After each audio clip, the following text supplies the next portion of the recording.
Welcome to 5% Radio, where it's all about learning like no one else today so you can live like no one else tomorrow. Please be sure to share and subscribe. Hello and welcome back to the 5% Radio podcast. I actually missed last week. I was not counting on the fact that my voice would be absolutely, completely trashed.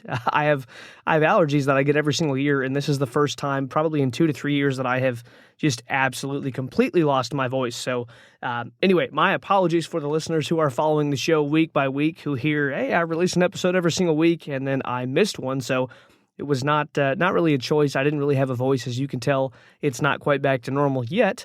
But I did not want to go 2 weeks without putting out an episode. And this episode, I'm actually really excited to share with you. So this is episode 18, nearing 20 episodes of the show.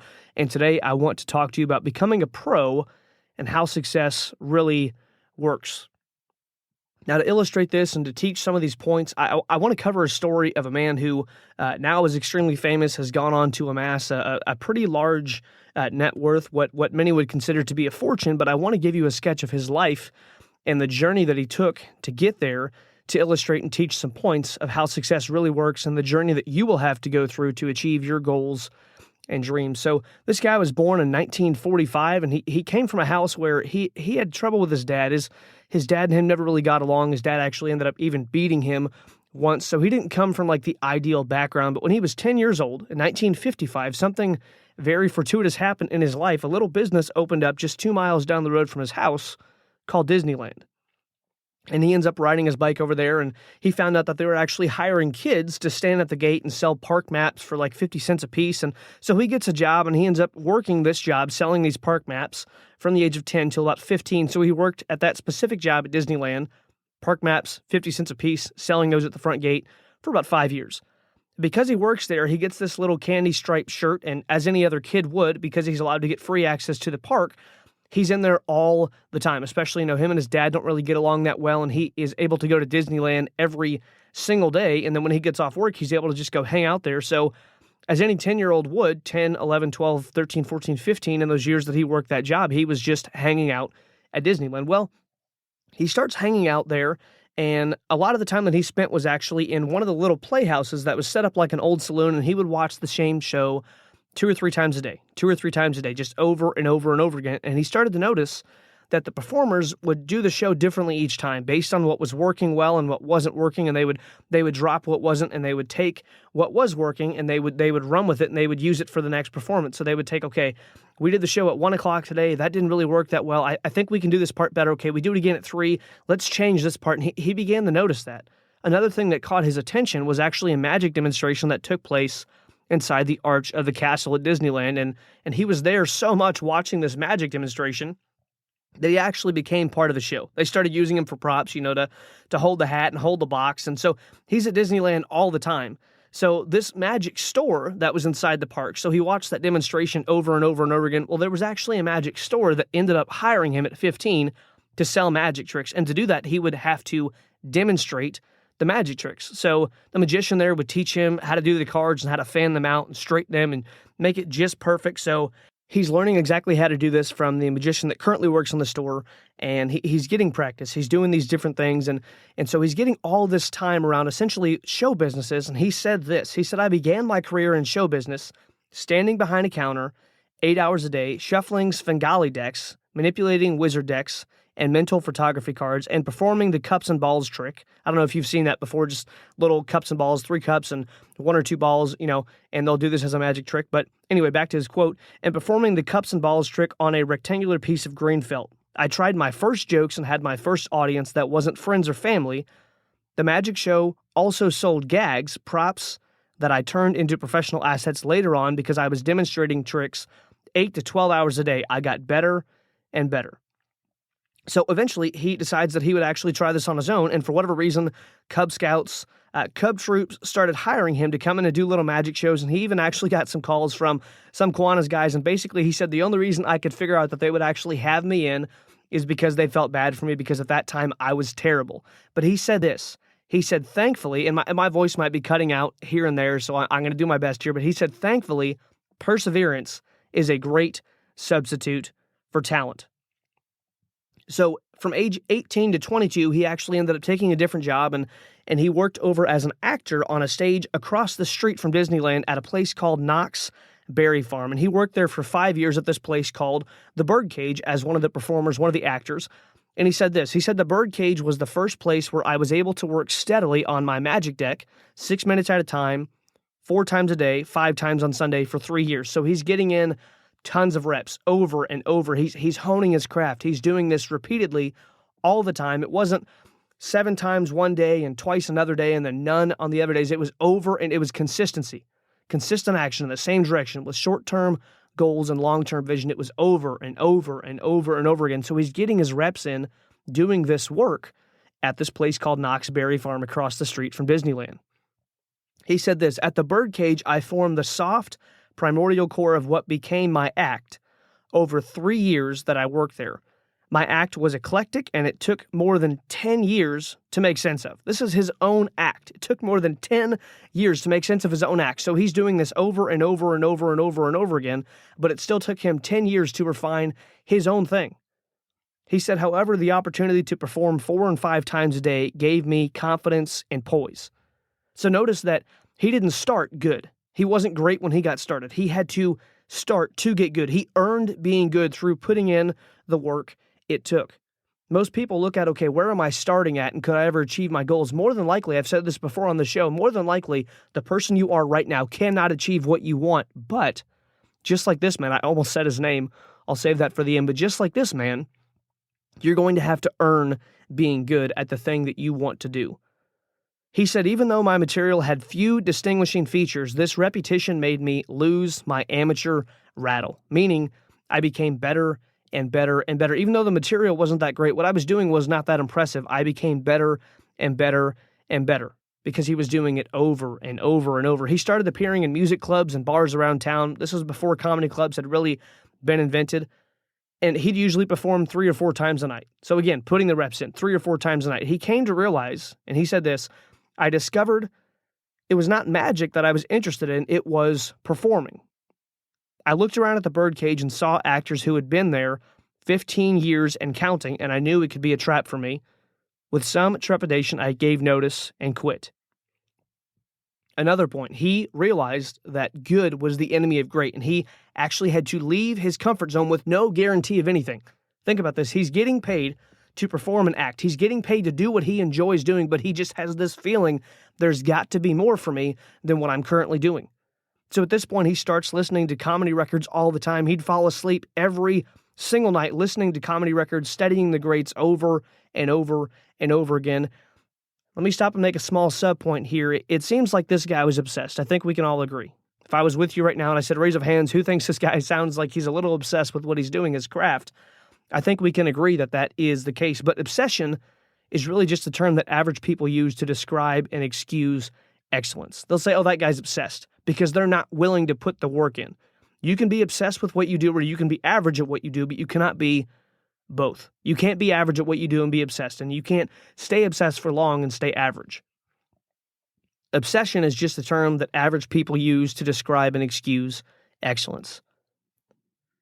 During the same period of his life when he's performing at the Birdcage and right when he quit, he's falling asleep every single night. So picture this guy. He loves show business. He's falling asleep every night listening to comedy. And he was actually in college at the time. He said this. He said, I continued to pursue my studies in college and half believed that I might try for a doctorate in philosophy and become a teacher, as teaching is, after all, a form of show business. I concluded that, and I love this, I concluded that not to continue with comedy would place a question in my mind that would nag me for the rest of my life, and it was this. Could I have had a career in performing? So get this. So he was willing to go against the grain. He was doing college, but his heart really wasn't in it. He was doing what everyone said was going to make him successful. Because remember, so this guy was 10 years old in 1955. So this was back in the day when college was still like the main route that people went. Like it didn't really work that well, but it kind of worked a little more than it does nowadays to go to school, get good grades, get a safe, secure job. You could actually retire, have a pension. The free lunch was actually kind of still a thing. It wasn't great, but that was actually an option for him. And he was in college thinking about pursuing a doctorate in philosophy, a PhD, and his heart really wasn't there because he knew If I don't continue chasing my dream, it's going to bother me for the rest of my life. If you quit on your dream, I don't know when it's going to be. If you quit, though, on your dream, if you quit chasing the thing that truly you feel like you were called, you were destined, you were designed to do, there was something purpose for your life. If you quit on that dream, the thing you want most, someday in your life, in the quiet recesses of your mind, you're going to be haunted by that same question. Could I have made it? Could I have achieved that goal? Could I have done what others said I couldn't, but I felt like deep down I had to do? Could I have done that? If you quit, you'll never know. See, average people choose to quit when it, quote, makes sense. They rationalize and justify, which rationalization is literally just telling yourself rational lies. So I'm lying to myself, but it sounds good. I mean, it sounds like it makes sense. Average people rationalize and justify why they couldn't achieve greatness, and other mediocre people back them up on their decision. I just had this conversation with a close friend of mine the other day. He called me and he said, basically, when do I know that God is telling me either the path that I'm on currently is not for me or that I should just quit? Because I'm like, where is the sign? Where's the balance of I'm struggling so much that I should quit and I need to keep pushing because it's on the other side. Success is on the other side of the struggle. How do I know? Mediocre people will look for any reason to quit. Successful people will look for any reason to keep going. Mediocre people, they say, okay, they mistake struggle for something being a sign that they aren't meant to be anything other than average. And you'll have conversations with these people. Oh, well, that's good for you, but that just wasn't for me. I tried. What they're really saying when someone says, I tried, you'll hear people, at least I tried my best. If you really tried your best, that is not your act. If you really tried your hardest, you put everything you had into it, you're not going to be okay with quitting. You're not just going to be like, well, it wasn't a big deal. Because here's the deal. Think about this. Every parent with their kid, if their kid decides to be a quitter and do nothing with their life, the parent would not be okay with that. They wouldn't be satisfied. They would tell the kid, you can do anything. You can be anything you want to do. As long as you work hard, you can have it. But then we grow up into adults and someone's like, I'm struggling. I don't know if this is for me. And we're like, you know what? That's okay for you to quit. But you wouldn't let your kid do the same thing. If I saw that my son Elijah, if I saw that he had a natural talent for something or that he had no natural talent, but he worked his butt off, thankfully, perseverance is a great substitute for talent, just like this man said earlier. If I saw that my kid had a natural talent and he was pushing and pushing and pushing and he was getting better, he was starting to have a breakthrough, and then he quits, I wouldn't just be like, yeah, that's cool, son. Like, we'd have a conversation, but as adults, we give ourselves excuses. So back to the story. So he keeps doing these small acts, and he said he was willing to go anywhere. He was willing to go anywhere. He just wanted to get better at his craft. He just wanted to keep trying and keep trying and keep trying. And he said the worst place that he ever performed was at a drive-in movie theater during the afternoon. They had little speakers that were set up in the windows of the car, and when everyone was laughing, they would honk their horns. Now, think about what a dork you would feel like if you're him doing this comedy special. You're in college. So you're in college, and in the back of your brain, you're like, I might go on to get my PhD, but I want to keep trying this. This is my dream. And you're performing at a drive-in movie theater in the middle of the day when it's dead. No one's there to see a movie. They're like, we'll have this guy come out. And people are honking their horns at you as you're doing your act. They're all sitting in their cars. Like, you would feel like such a dork. You'd feel like a loser. Like, man, I hope no one knows that I'm doing this right now, because I would absolutely die if people saw me doing this. So he was willing to look like a fool in order to achieve his dreams and goals. Because others' opinions, no matter how many they are, no matter how big or how loud people's opinions are, or the committee of they, or the peanut gallery, or your family, or your critics, no matter how much they talk and how loud they are, how much they run their mouths, their opinions don't pay your bills. He wanted to pay his bills with his dream. He wanted to make it in what he was doing as a performer, as a comedian. He wanted to make it, and he was willing to look like an idiot in the process, because he felt deep down in his heart, I feel like if I keep doing this, I can make it, and if I quit, it's going to haunt me for the rest of my life. So next in his career, he got a job writing scripts for TV comedy shows, and mostly for the Smothers Brothers. That's an old production way back in the day, but he kept doing stand-up acts and developing his material and his ability, and he began to notice there were these little daytime TV shows taking place. They started popping up, and he started trying to get booked at these places, and he made over 50 appearances on TV doing little, 6-minute time slots of comedy or magic or whatever it was. And then he actually ended up getting invited on The Tonight Show, which back then was a huge deal. It was the Johnny Carson show, but he didn't really do very well. And Johnny Carson didn't really like him, thought he was terrible, said, I don't want to deal with the kid. So he would only come back on The Tonight Show whenever someone else was running the show, whenever someone else was in Johnny Carson, the host, whenever someone else was in that chair, he would come back. But he went on TV, and then, obviously, man, you make it to this big show, and then the head of the show, the guy that runs the show, doesn't really care for you. So he's going up on his journey. Oh, more success. I'm finally going to make it. And then boom, he's back down. It's like climbing a mountain. I might have to go down into a valley to stay on the path that I want to stay on to get to the top. I'm going up. That's the eventual goal, but I may have to go down a little bit in order to get to my goal. So it's not a straight line. It's up and down and up and down. I make a little bit more progress, and then I feel like I'm going backwards. I've never done this bad. Then I make a little more progress, and then I back down. And it is a process. And he said this. He said, I do 3 or 4 shows a night, every single night. And what he began to realize is that he could bomb at one place and drive 3 miles down the road, do another show, and absolutely nail it at that one because they didn't know what was going on at the last show, which means he was managing the story that he told himself. He had persistence and a positive attitude, but he wasn't telling himself, oh man, you suck. Like, look at the terrible job he did at that last show. He was keeping his attitude up, saying, you know what? That's fine. I didn't have a great show. I can absolutely crush the next one. He understood that he was learning something through every single success and every single failure. It didn't matter how things went in that given moment. He was learning and growing along the way. And Winston Churchill said this. He said, success consists of going from failure to failure without loss of enthusiasm. So at age 28, this young man thought, what if I do all this and nothing happens? And I can resonate with this because I'm age 28 now, and I've been chasing certain goals, certain dreams for a long time. So I can understand how he felt. Man, what if I put all this time, all this effort, all this energy? What if all the critics are right? What if what they're saying is true, and I put all this time in and nothing happens? He was so low at one point in his career that he had to borrow $5,000 just so he could eat to keep chasing his dream. Now, a lot of people would say, man, it'd be rational. Just go out and get a job. Come on, man, give it up. You've been trying. You've put the effort in. Look, we appreciate that you tried. Go out and get a job, have a regular life, finish college, go on, be a PhD, be a teacher. That makes sense. Again, rational lies. Sounds good. That's not what he wanted. At one of his shows, one of the professionals told him after he saw the show, stick to writing. And this man was a critic, and you'll have your own critics along the way. Now, this man was a professional. F.A. Hayek said this. He said, nothing is more securely lodged than the ignorance of the experts. Now, when I tell you the end of this man's story and you realize how big he really did make it, everyone knows this guy's name. Everyone knows this guy's name. If you don't know his name, then you have seen him somewhere out in the public sphere, whether it was in movies or comedy or something else. You know who this guy is. And this critic had the guts, had the goal, the nerve to tell this kid, stick with writing after he saw his show. And I can promise you that he made it bigger than that critic, but we all will have critics.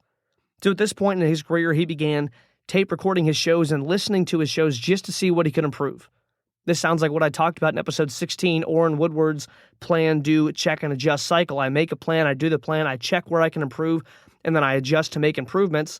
So after this critic tells him, stick with writing, he's like, that's it. I'm going to start taping my shows. I want to get better and better and better. So now he's listening to his own material. So he's really getting to do the show unlimited times. He does it once, and then he can listen to it over and over and over and pick out the small nuances of how can I truly become a professional at what I do? Not just a performer, not just someone who does this. How can I truly become a pro at my craft? He was quoted as saying this. He said, the consistent work enhanced my act. What was hard was to be good, consistently good, night after night. No matter what the abominable circumstances, performing in so many varied situations made every predicament manageable because I was genuinely unknown. In the smaller venues, I was free to gamble with materials. So here we see him turning his disadvantage.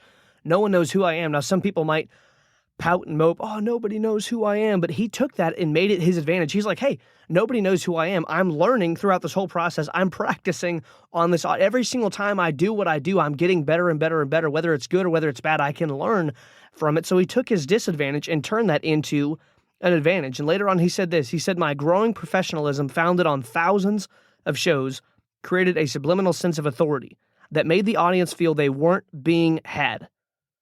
So he's becoming a true professional, because again, he's putting the reps in over and over and over and over again.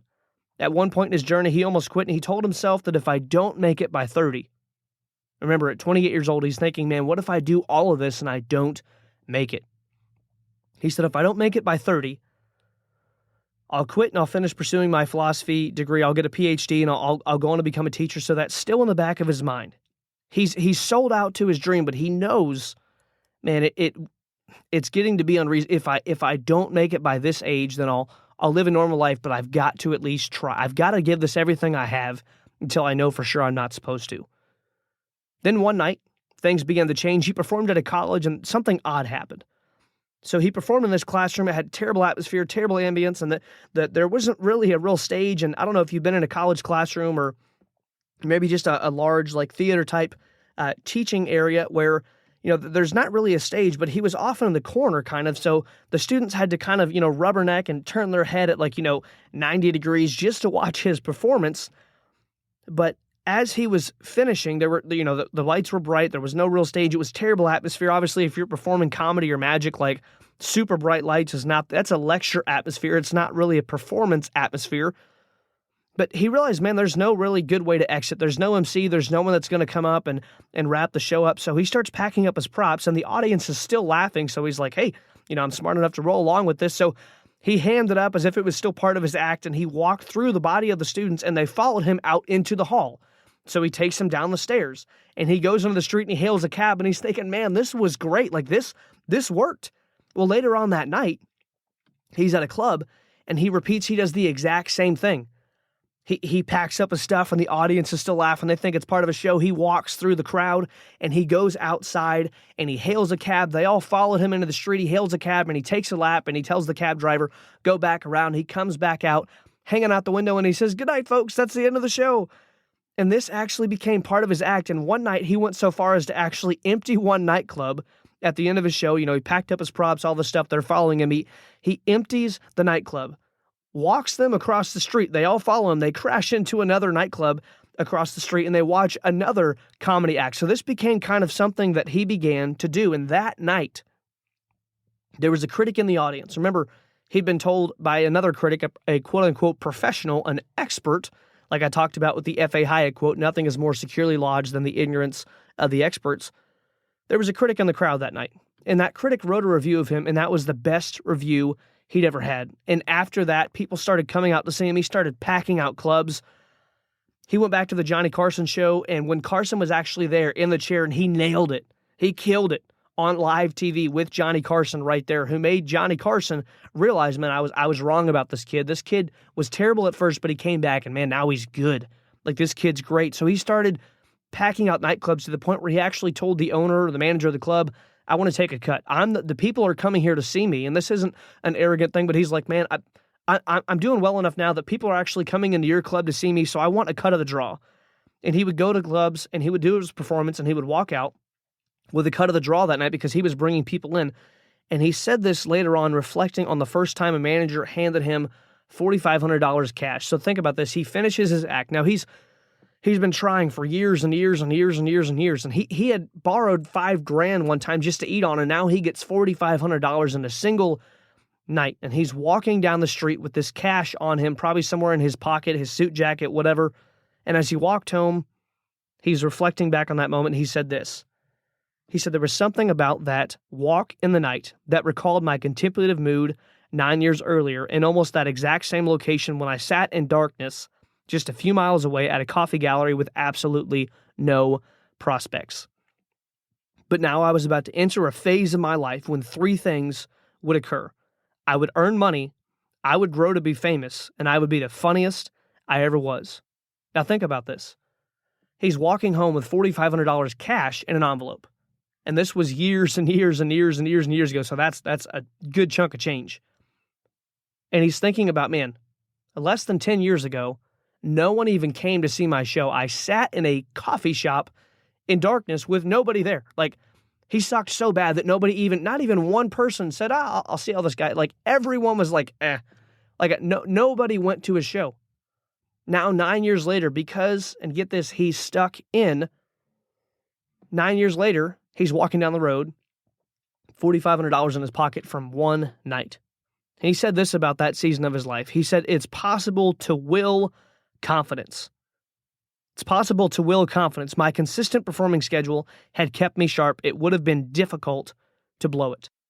This man went on to release 2 records that shipped platinum. Now, if you're not familiar with records, I totally understand that because they're not really a thing anymore in our day and age outside of, a few people that are into collecting them and, they can play them and still stuff like that. But this man shipped 2 records platinum, meaning they sold over 1 million copies before they ever even shipped. He went on to earn 1 Emmy, 3 Grammys. He became a screenwriter, a screen actor, a novelist, and one of the main stars in the early days of SNL. He was one of the reasons that it was so successful. He went on to have a massive career in show business and comedy, and at one point he went on to tour 60 cities in 63 days. Another point, he went on to tour 72 cities in 80 days, and then, get this, 85 cities in 90 days.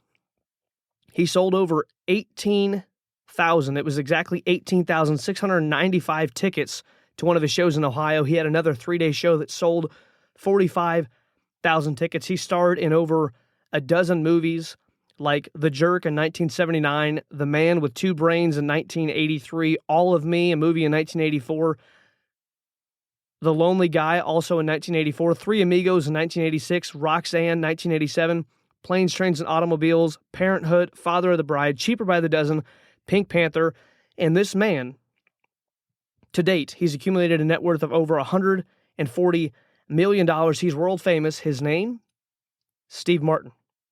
Think about what a phenomenal story that is.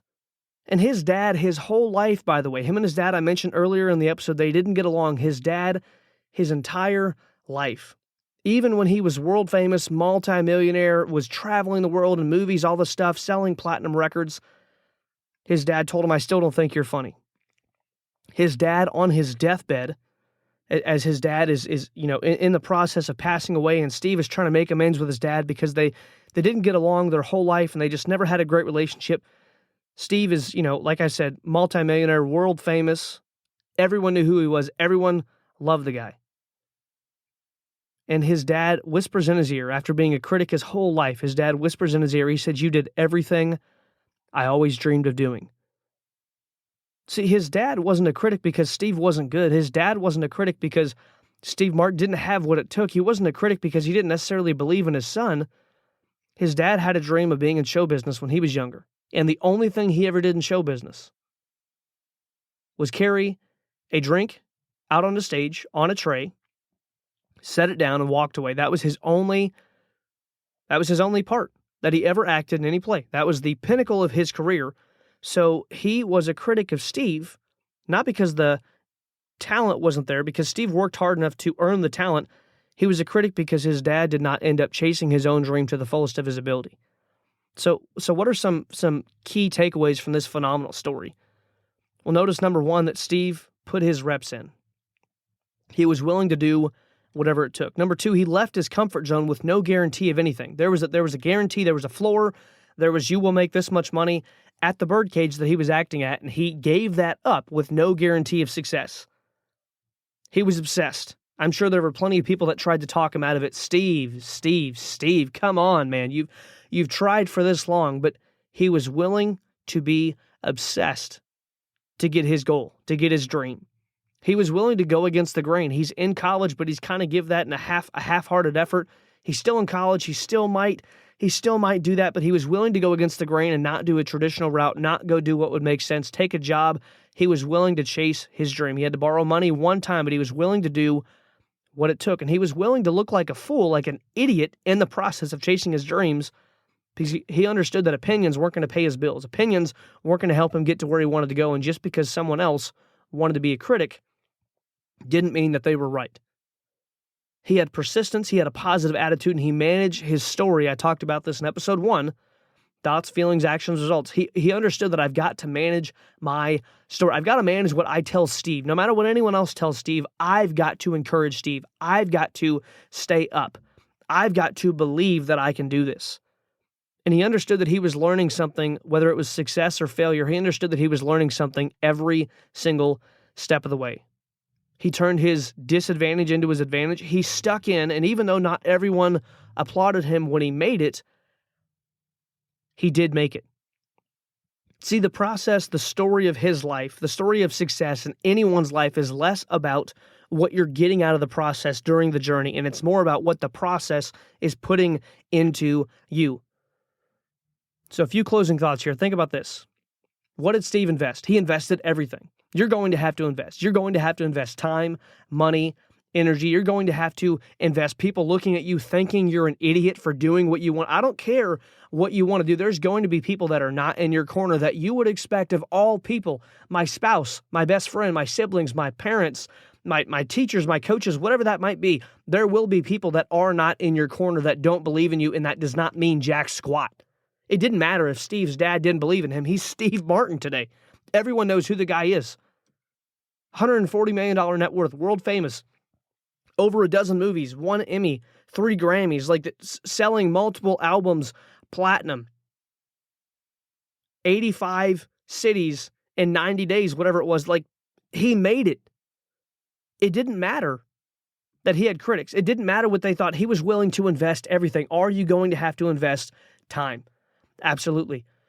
Are you going to have to be viewed as obsessed with what you do if you truly want your goals? Yes. Are you going to have vision mentally that no one can see where you're going? No one can see what you're doing, but you're going to have the mental vision to lead yourself into the future that you only can see, because you're going to create that with your effort. Your will create that thing. His will to keep going, his persistence, his attitude, his practice, getting his reps in over and over and over, not caring about the negative phone call from dad, not caring about, hey, did you hear that I sold this? Not caring about, hey, I'm in my first movie. And imagine your dad sitting down at family Thanksgiving at the holiday, everyone's there, and he's like, Steve, I still don't think you're funny. It didn't matter. He invested everything.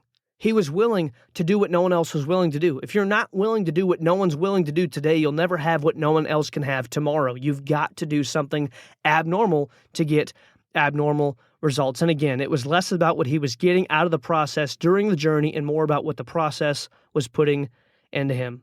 So guys, if you want to be successful, you've got to go against the grain. You've got to be willing to put everything there is on the table. You've got to be willing to say, you know what? There is no retreat. I will do whatever it takes, as long as it takes. I will put in the effort. If there is a path to achieve my dreams, I will walk the path, no matter how long, how difficult, how annoyed I get, how frustrating it is. Even if no one else is with me, I will walk that path. It's your journey. It was Steve's journey. It wasn't anyone else's. His critics couldn't live it for him. They weren't going to pay his bills. It's your journey. And if you quit on your dream, that's between you and you.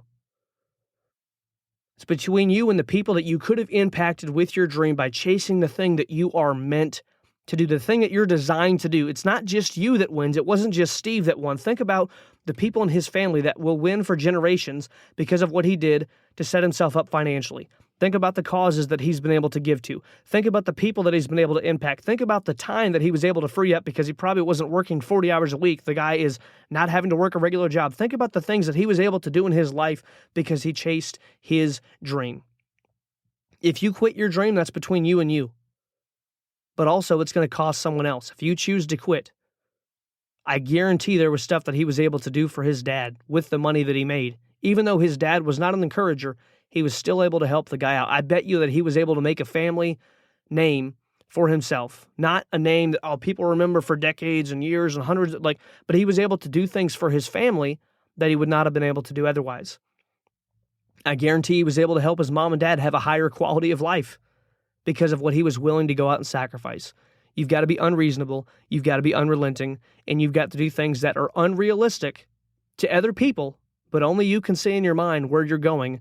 And if you want to be successful, you've got to do what it takes to truly become a professional. It's going to be investing time. It's going to be investing money. It's going to be going through crap. It's going to be having critics. It's going to be trying to get better, failing, trying to get better, succeeding, trying to get better. Oh, I'm going up. Oh, man, we go backwards. It's going to take everything you've got. But if you want everything you dream of, then you've got to be willing to give everything you've got.